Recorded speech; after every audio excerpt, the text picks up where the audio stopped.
Hi guys, అందరూ ఎలా ఉన్నారు? బాగున్నారా?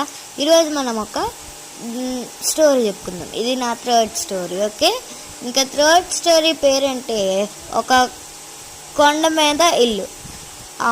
చాలా ఫన్నీగానో ఉంటుందేమో నాకు తెలియదు, కానీ మీరు ఒకవేళ నచ్చితే లైక్ అండ్ సబ్స్క్రైబ్ చేసుకోండి. ఇంకా మనం స్టోరీలోకి వెళ్ళిపోదాం. ఒక కొండ మీద ఇల్లులు ఉండేవన్నమాట. అయితే ఆ ఇంట్లో నలుగురు ఉండేవాడు, ఫ్యామిలీ నలుగురు ఉండేవాడు. అయితే ఒక ఫాదర్, ఒక మదర్, ఇద్దరు సిస్టర్స్. అయితే ఒకరోజు ఆడుకుంటున్నానుగా ఒకేసారి రెయిన్ పడింది. అయితే అది కొండ మీద ఇల్లు కదా, ఎక్కువ ఫోర్స్గా పడింది.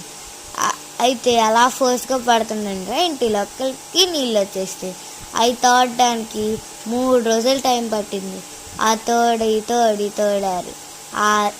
అయితే అనుకుంటారు ఈ కొండ మీద ఇల్లు అసలు మనకి నచ్చలేదంటే అయితే అనుకుంటారు. అయితే ఆ ఇంట్లో ఉన్న ఒక రహస్యం ఏంటంటే మనకి అది కొండ చాలా పెద్ద కొండ, ఇలా పట్టుకుంటే పైకి అందేసేలా ఉంటుంది అలాంటి కొండ. ఓకే, ఇది మన స్టోరీ. ఎలా ఉందో లైక్ అండ్ కామెంట్స్ చేసి చెప్పేసేయండి. Like and subscribe and comment. Bye.